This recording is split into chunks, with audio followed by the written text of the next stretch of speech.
Hello everybody, welcome back to my channel. If you're new here, my name is Lynn. If not, welcome back. So I've just finished filming the video on my pest control, and I was like, I should also film a video on fertilizer treatments and what I use for my fertilizer routine. So here goes. So there's gonna be a lot of information online for like the different kinds of fertilizers that sellers use, plant influencers use, and all kinds of things. And I've googled a lot of them, and a lot of them cost a lot of money, and it was just not something that I was willing to spend on for my growing journey.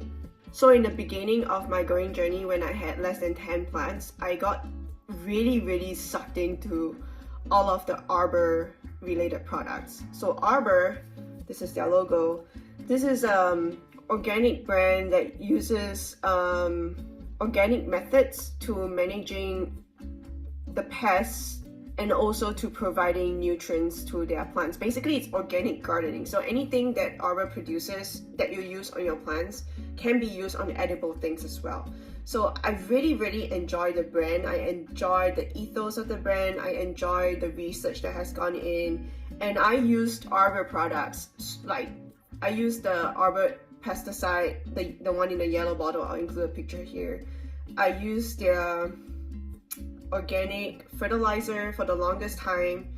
I used all Arbor products in the beginning of my growing journey because I was just so bought into their whole company ethos and the ingredients that they were using for their products. And I can confirm, like, the Arbor fertilizer is amazing for plants. Like, plants love it. But you know what I don't like about that fertilizer? It smells really bad because it's like compost and like fish poop and all of the amazing yummy things that plants love. Like, it smells extremely nitrogen heavy in like a fumey kind of way. The plants love it. So if you are doing organic gardening, I would actually highly recommend Arbor's products for like outdoor gardening. But like for indoor containerized plants, I think the Arbor fertilizer was too intense. Like, it smelled really strong. It was not suitable for semi-hydro applications. I had pools of stinky water just sitting around, and it was just a lot. And like in an indoor condition, the gnat population exploded in my home. Like, the gnats were out of control. So I don't use Arbor fertilizer anymore for my indoor plants just because of the smell, and the gnat situation was just a lot. But I do still use my leftover Arbor products that I bought from a long time back for like my vegetable garden and like outdoor gardening stuff. I think the plants just love it. So if you're doing organic gardening, highly recommend Arbor's suite of products. But anyway, back to the topic at hand. What fertilizer do I use? I had to buy a fertilizer that works for me based on my budget. And what I've realized and what I've been using, honestly, since I moved here back to the US in the last 3 years, is general purpose fertilizer. So this is a giant value pack of general purpose fertilizer that I got from Lowe's. But it's almost inconsequential where I got this from, because I usually just buy whatever general purpose fertilizer I can find in the store that I am at the day that I run out of general purpose fertilizer.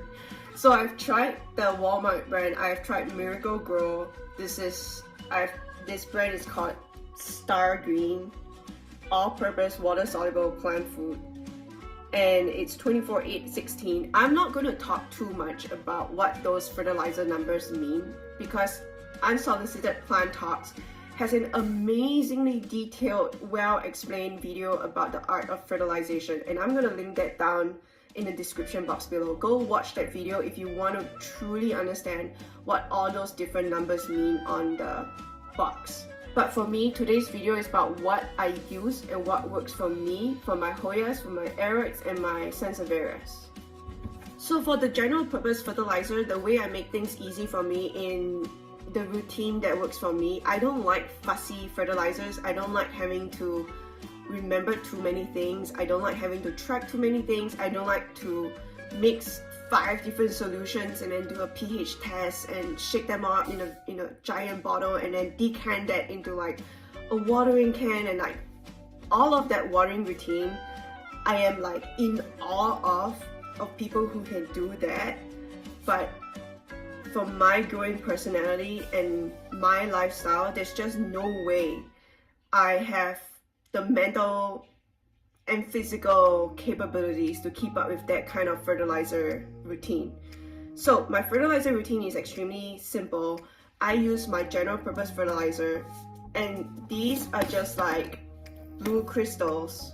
And if you've been on this channel for long enough, you know that I love reusing old glass bottles, old plastic bottles. I try to reuse as much as I can and then recycle as well.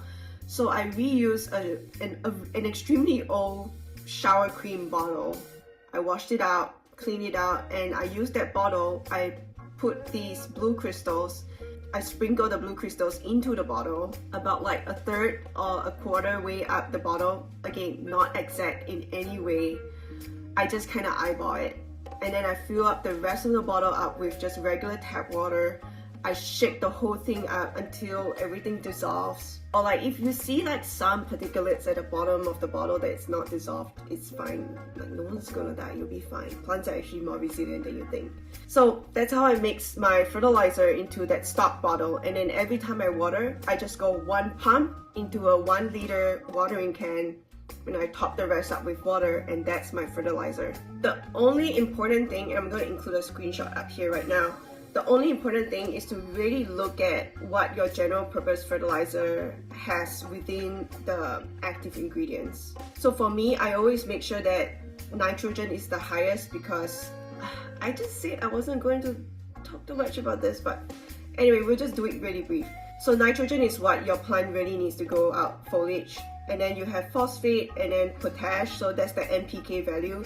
So for me, this particular bottle has 24,816, and I try to stick within those limits. So when I'm looking for other general purpose fertilizers, they're always around 24,816. They're not always exact. It's not important for them to be exact, but nitrogen should always be like the highest value. And then I always keep an eye out for fertilizers that have boron, copper, iron, manganese, and zinc. Because for me, all of these trace minerals really do help with the resilience of my plants, at least in my experience since I started using inorganic general purpose fertilizer. I fertilize my plants with an extremely diluted solution, and then on top of that, I don't water them with fertilizer every single time. So for me, I water my plants with fertilizer during active growing season. For every like 3 waterings with fertilizer, I will do the 4th watering with just water. If I don't remember, sometimes that 3-to-1 ratio can become 2-to-1. So I might go like 2 rounds of waterings with fertilizer, and then 1 round without, and then 2 rounds with, 1 round without. Honestly, 3-to-1 or 2-to-1, I don't really keep track to like that minute degree, and my plants have been doing just fine in the last 3 years. But I think it is extremely important and very, very crucial for you to give your plants a watering break. So meaning just clean water with no fertilizer in it, just to wash off all of that mineral buildup. In the winter months or during the non-growing season of my plants, I will bring that down to like a 1-to-1. So I'll go fertilizer and then no fertilizer, fertilizer and then no fertilizer. And for even slower growing plants like Sansevieras, I will even go 1-to-3. So like fertilizer and then the next 3 waterings, no fertilizer. Okay, moving on to my orchids. So for orchids, because I don't have that many orchids, I have about 10 orchids, I think, 10 to 12 maybe. I don't want to keep mixing a whole separate bottle of orchid mix and orchid specific fertilizer just for my orchids. It's just too much work. So for me, I use this. I use slow release orchid granules from this company called The Grow Company. I got this on Amazon. It was very cheap. It was like maybe $7. The NPK value is 13,414, and I can attest that this fertilizer has worked extremely well for me. I've had orchids continue to bloom year after year just on this fertilizer, and it has worked extremely well for my Phalaenopsis. The fertilizer lasts, I think, for about 6 months. So twice a year, I just sprinkle some of this fertilizer granule into my orchids, and then the rest of the year I just water them with water, and it has worked extremely well for me. So I do highly recommend this fertilizer, especially if you grow a variety of plants and you don't want to like mix a whole new bottle of like just orchid specific fertilizer treatment, and then sometimes you mix too much and you're like, oh my god, what do? Do I just dump it all down the drain? Why? Just do this. It works. It really does. The orchids are very happy, they're very resilient, they grow really well. And I'm gonna insert a screenshot of the back of this packet here, but again, has nitrogen for foliage growth, phosphate, potash, magnesium, sulfur, boron, copper, iron, manganese, again, all of those trace minerals that I talked about.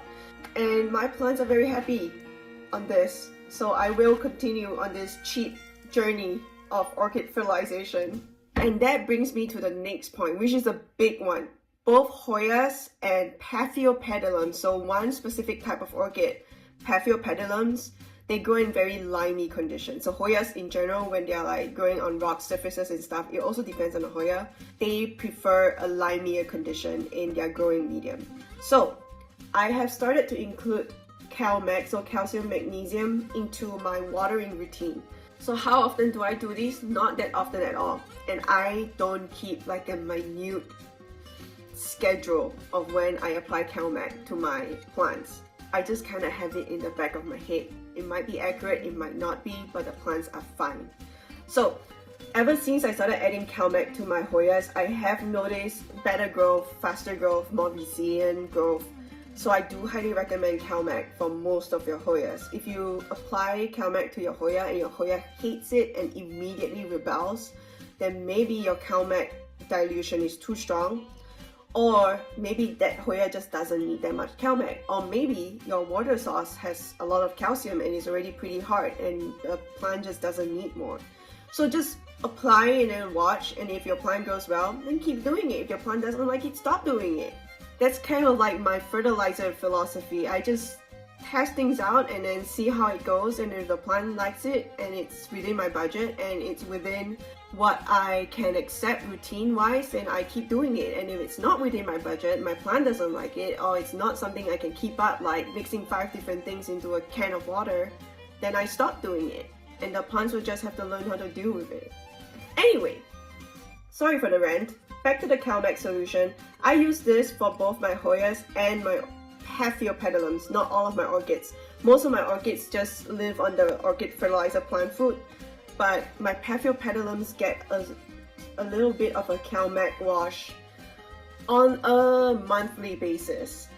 So orchids are not extremely fast growing plants, so I see no reason to wash them off with CalMag like every 2 weeks. I think that's just a lot of salt buildup. So I apply just a whole watering can of like just plain water with CalMag, a couple drops of CalMag in it for my Paphiopedilums, and they have been loving that setup as well. So a mixture of the granules for the Paphiopedilums and once a month CalMag waterings have been doing wonders for the Paphiopedilums. It has encouraged them to bloom again and again and again. So back to the Hoyas, the CalMag, I've seen an obvious difference in the Hoya's growth and speed of growth and resilience in general. So I apply the CalMag to my Hoyas once every 2 waterings-ish. In winter, this drops down to probably once every month. And it has been working wonders for my Hoya. I got this on Amazon, and I'll link everything I've got down below. This is from Bloom City. It honestly has like a very similar concentration to the general hydroponics one, but it's so much cheaper, so I do recommend this. Have I tried the general hydroponics CalMag? No, I've always used the Bloom City because it was always the cheaper option. If you don't want to commit to such a large bottle, you can buy a smaller bottle. That smaller bottle lasted me for months. So highly recommend CalMag in addition to general purpose fertilizer for Hoyas especially. Moving on to other fancier things that I don't think you really need, but I tried because I got influenced. So here is General Hydroponics Diamond Nectar. Apparently it's supposed to help with nutrient absorption for your plants, especially for those in semi-hydro. I bought this because it wasn't super expensive, and like this is a almost 1 liter bottle, so it's 946 mils or quart. It's a big bottle. Every dilution is like, you require so little of the solution here to dilute into like a giant jug of water, so it lasts forever. So the cost of this bottle is really not that crazy, at least it's within my budget. But do you actually really need it if you are like strapped for cash? My answer is no. I don't think you absolutely need it. Can I see an obvious difference when I started applying this to my semi-hydro plants? Honestly, I cannot. I don't think it's growing faster. I don't think anything much has changed. Will I buy this again? I'm not sure. I'm genuinely not sure, because so in this bottle it says that it has phosphate and potash, but I have phosphate and potash in my general purpose fertilizer as well. So I'm not sure what this is really bringing to the table for me. But it does say on the bottle that you can use this for semi-hydro, you can use this for soil, and you can use this for plants grown in cocoa chunks. But again, will I highly recommend this? Probably not. But if you have spare dollars to spend and you want to really optimize the health and growth of your plants, why not? Like every watering takes so little out of this bottle that this bottle is going to last you a long time. So I will not recommend it, but also will not actually recommend it. If you have money to spend, I think this is a good to have. But if you don't have money to spend, then I don't think you need it. Moving along, so when I was in Kansas, I would constantly have Hoyas blasting out peduncles that would just dry up and die. And for the longest time, I was like, oh, it must be my fertilizer routine because it's so cheap and so lousy and so whatever. It's so like not legit like some other people do it. So it must be the fertilizer. So I went out and I bought the General Hydroponics Liquid Bloom to hopefully bloom more Hoyas. I used this for about a year when I was in Kansas. Did it bloom more Hoyas for me? No. Can I say that it doesn't work? Also no, because I have to be very honest. Again, it's my growing habits and my growing personality. I don't care for a fussy routine. I don't care for fussy plants, and I don't care for fussy people, and I don't care for a fussy routine. So the moment I started having so many bottles, it started becoming fussy for me. This is the only thing I regularly apply to my actual watering routine. This one I only apply to my semi-hydro plants. And this, I honestly forget most of the time. But here is what I can say to you. The humidity in Kansas is a lot less compared to the humidity in Michigan. I grow all of my plants ambient, not in a cabinet, not in a humidity controlled environment. The moment I moved here, a lot of my plants that have been churning out dried out peduncles have started blooming. And more plants are developing peduncles. Could it be because I've just had them for longer and they are finally maturing? Yes.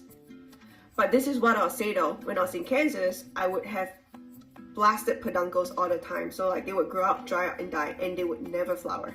But ever since I moved here, those same peduncles that have existed when I was in Kansas actually do carry forward to blooming. So will I say that this thing helps you to bloom faster? Maybe.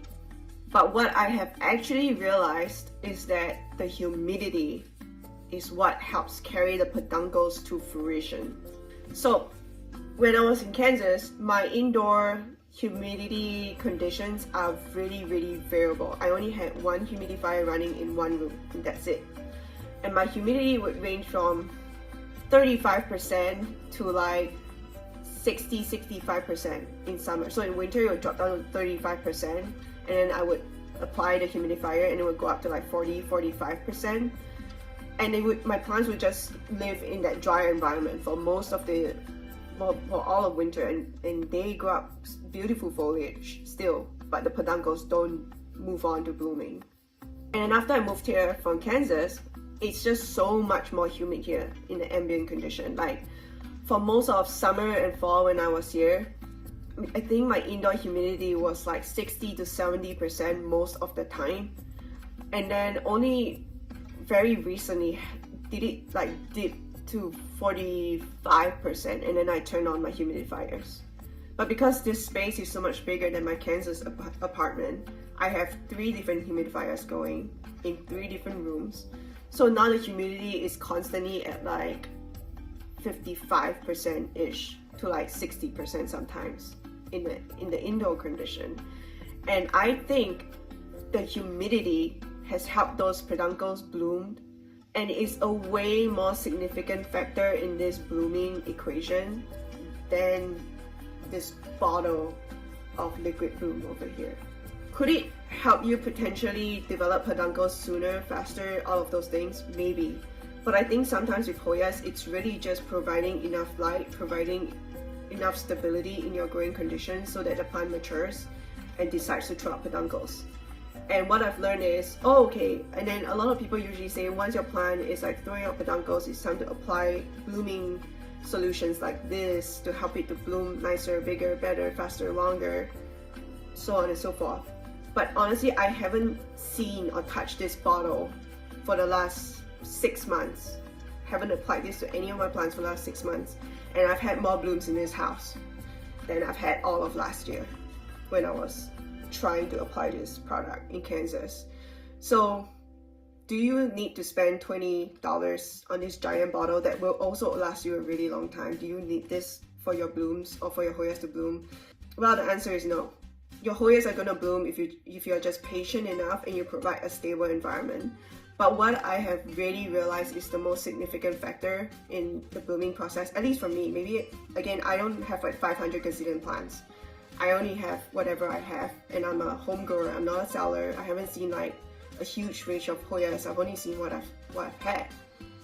In my growing experience, the humidity is a much bigger factor than this liquid bloom solution or whatever blooming solution you plan to use.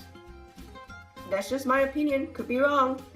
But again, if you're broke, and you don't want to spend so much money, and you're a non-fussy person who hates fussy routines, do you need this? No, you'll be fine. Okay, this video is getting super crazy long. I'm super sorry, but you know, fertilizers, it's just like a really complicated topic, and there's like so many things to talk about it. But anyway, final note, I really love, a lot of people call this root crack, but it's basically a soil and root boost, and inside here is mycorrhizae or mycorrhiza, not sure, but highly recommend this mycorrhizae product from Arbor. I'm not gonna lie to you, this is a pricey product for not a lot of product either, but if you love growing your plants or your Hoyas in just a pure soil medium or loose chunky soil mix, whatever you want to call it, this I have seen a huge difference in plant growth. It really does immediately boost your roots, and when you have better roots, your plants are just going to grow faster in terms of foliage, and it's also definitely going to bloom better for you and all of those things. A lot of like things that you want to see above the soil level on your foliage, on your flowers and whatnot, needs to start happening below the soil level, which is in your roots. When your plants have amazing roots, they tend to have amazing leaves as well. So if you take care of your plants' roots, it's gonna give you nice leaves. So if you're growing a lot of your stuff in soil, highly recommend the root boost. I would recommend this a lot more than this blooming solution, and way more than this diamond nectar solution. Honestly, this you can apply to any plant. You can apply to your Hoyas, you can apply to your Aroids. Oh my god, it's great for Aroids. Like, I used this to like save a Tycon that was stagnant for months. I sprinkled this, and within a month started throwing out new growth, and it had not done that for 3 months. So this has worked for so many stagnant plants for me living in soil for the longest time. And I will 100% recommend this product again and again and again. Is it fancy though? It is. but it's very easy to apply. So you just sprinkle it over the top. It's not a fussy routine, but it is fancy and it is expensive. So I will not lie to you and say it's not expensive. It is expensive. I think out of everything here, this is the most expensive thing in terms of like value and quantity. Can you use this in semi-hydro? No.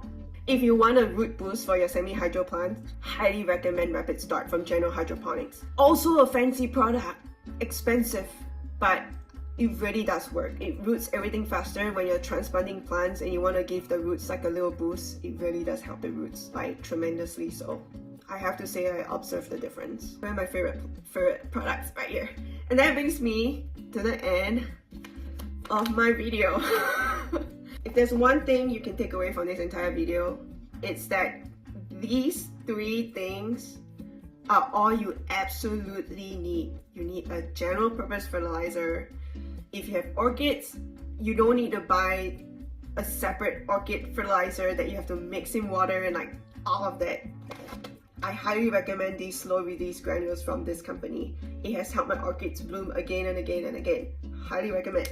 And I also do highly recommend CalMag. If you have some spare dollars to spare, this is gonna do wonders for your Hoyas and your pedalums in the orchid variety.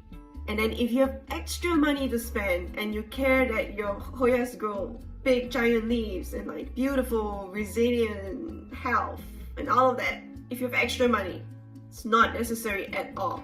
Get this for your soil-based Hoyas or your soil-based plants. And then if you have semi-hydro, get the General Hydroponics Rapid Start for rooting and also for general root health.